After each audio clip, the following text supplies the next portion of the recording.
రెండు తెలుగు రాష్ట్రాల్లో కూడా పార్లమెంట్ ఎన్నికలు జరగకముందే ఆంధ్రప్రదేశ్ రాష్ట్రంలో 3 రాజ్యసభ సీట్లకు, తెలంగాణ రాష్ట్రంలో 3 రాజ్యసభ సీట్లకు ఎమ్మెల్యేలు ఓటర్లుగా ఎన్నికలు జరగబోతున్నాయి. తెలంగాణ రాష్ట్రంలో 3 ఎవరికి పదవీ కాలం పూర్తవుతున్నదంటే బడుగు లింగయ్య యాదవ్, కేసీఆర్ సమీప బంధువు జోగినపల్లి సంతోష్ కుమార్, వడ్డీ రవిచంద్ర. ఈ 3 పదవీ కాలం ముగుస్తూ ఉంది. ఈ 3 రాజ్యసభ సీట్లలో తెలంగాణలో ప్రస్తుత శాసనసభ్యుల సంఖ్యాబలం ఆధారంగా 2 కాంగ్రెస్ పార్టీకి, 1 బీఆర్ఎస్ పార్టీకి లభించే అవకాశం కనపడుతూ ఉంది. ఇక్కడ పోటీ ఉండకపోవచ్చు. 3 కూడా ఏకగ్రీవంగా 2 కాంగ్రెస్కి, 1 బీఆర్ఎస్కి వచ్చే అవకాశం కనపడుతూ ఉంది. ఆంధ్రప్రదేశ్ రాష్ట్రానికి వస్తే 3 పదవీకాలం ముగిసేవారు ఎవరంటే తెలుగుదేశం పార్టీ తరఫున కనక మేడల రవీంద్ర కుమార్, ప్రముఖ సీనియర్ న్యాయవాది, భారతీయ జనతా పార్టీ రాజ్యసభ సభ్యుడు సీఎం రమేష్, 3వ వ్యక్తి నెల్లూరు జిల్లా పార్టీ వైఎస్ఆర్సీపీ అధ్యక్షుడు వేమిరెడ్డి ప్రభాకర్ రెడ్డి. ఈ 3 సీట్లు శాసనసభ్యులందరూ కలిసి ఈ అసెంబ్లీ పార్లమెంట్ ఎన్నికలకు ముందే ఓటింగ్ ప్రక్రియ పూర్తి చేయాలి. రాజ్యసభ సభ్యుడి ఎంపిక అయిన తరువాతే జనరల్ అసెంబ్లీ పార్లమెంట్ ఎన్నికలు జరుగుతాయి. ఒక్కొక్కరికి ఆంధ్రప్రదేశ్ రాష్ట్రంలో రాజ్యసభకు ఎన్నిక కావాలంటే 44 మంది ఎమ్మెల్యేలు ఓటు వేయాలి. గత సంవత్సరము శాసనసభ్యుల నుంచి ఎమ్మెల్సీల ఎన్నిక ప్రక్రియ సందర్భంగా కేవలం 23 సీట్లు ఉన్న తెలుగుదేశం పార్టీ బలం లేకపోయినా వైఎస్ఆర్సీపీ ఎమ్మెల్యేల మద్దతుతో 1 సీటుని పంచుమర్తి అనురాధ బీసీ సామాజిక వర్గం, చేనేత సామాజిక వర్గానికి చెందిన వ్యక్తిని గెలిపించుకుంది తెలుగుదేశం పార్టీ వ్యూహాత్మకంగా. అంటే వైఎస్ఆర్సీపీ పార్టీ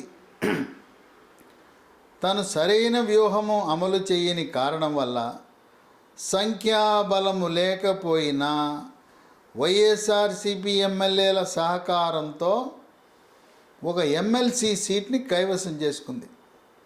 అదే తరహాలో 44 మంది మద్దతు కావాలన్నా 23 మంది ఎమ్మెల్యేలతో ఎమ్మెల్సీ ఏ విధంగా గెలిచామో అదేవిధంగా రాజ్యసభ కూడా గెలుద్దామా అనే ఆలోచనలో తెలుగుదేశం పార్టీ ఉంది.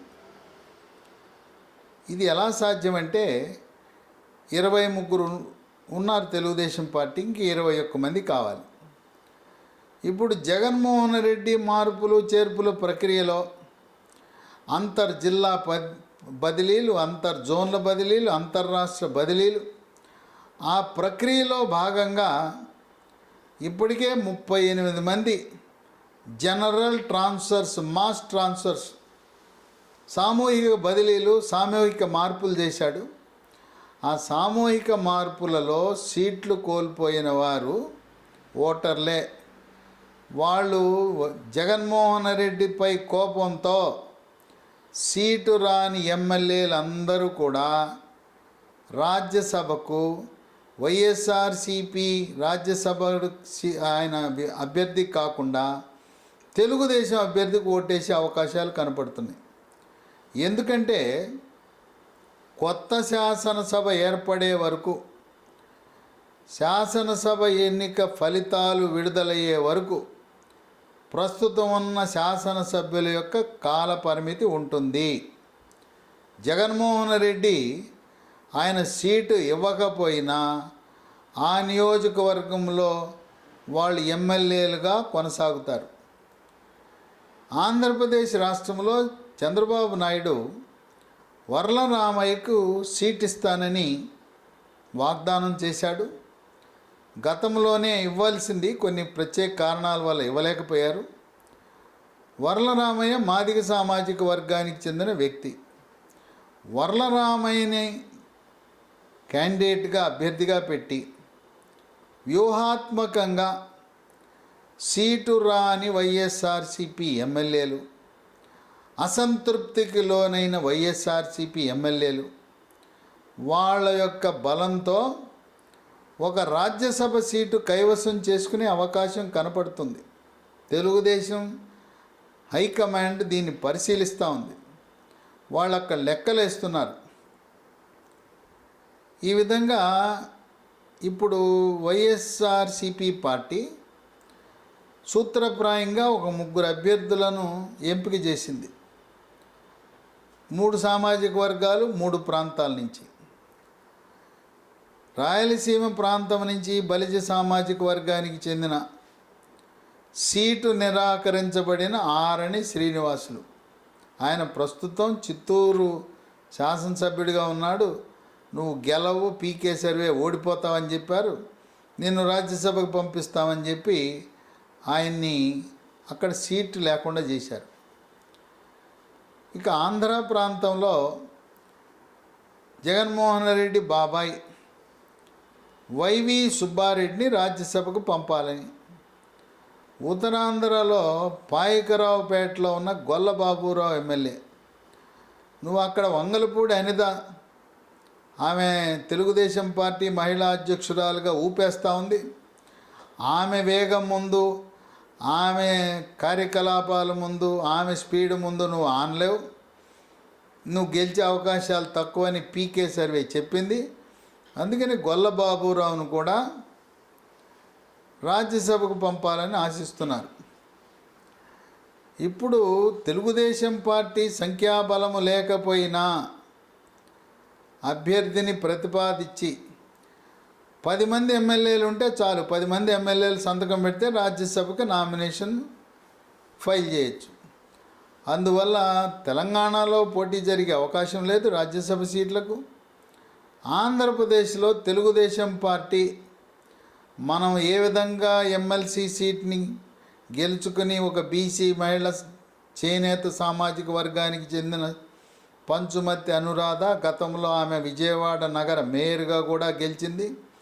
అదేవిధంగా ఒక ఎస్సీ మాదిగ సామాజిక వర్గం, తెలుగుదేశం పార్టీకి ఎల్లవేళలా అండగా ఉండేది ఆ మాదిగ సామాజిక వర్గం. ఎందుకంటే తెలుగుదేశం పార్టీ ఏబిసిడి అనే వర్గీకరణ చేయటము ద్వారా సామాజికంగా, రాజకీయంగా, ఆర్థికంగా, విద్యాపరంగా, ఉద్యోగపరంగా అన్ని రకాలుగా వెనుకబడిన మాదిగ సామాజిక వర్గానికి న్యాయం చేసింది తెలుగుదేశం పార్టీ, చంద్రబాబు నాయుడు. అందువల్ల ఆనాటి నుంచి కూడా చంద్రబాబు నాయుడు అంటే అతి సన్నిహితంగా, మక్కువతో మాదిగలు తెలుగుదేశం పార్టీలోనే ఉన్నారు. ఈ మధ్యకాలంలో మందకృష్ణ మాదిగ ప్రధానమంత్రి మోదీని హైదరాబాదు పిలిచి మహాసభ పెట్టడం ద్వారా మాదిగలకు న్యాయం చేస్తాం, మీకు సమాన హక్కులు వచ్చేలా మేము చట్ట సవరణ చేస్తామని మోదీ చెప్పిన తర్వాత మాదిగలు బీజేపీ పార్టీకి కూడా బాగా సన్నిహితులయ్యారు. ఆ విధంగా వర్లరామయ్యని ప్రతిపాదించి వీళ్ళు వ్యూహాత్మకంగా పావులు కదిపితే ఇప్పటికి 38 బదిలీలు ప్రకటించారు.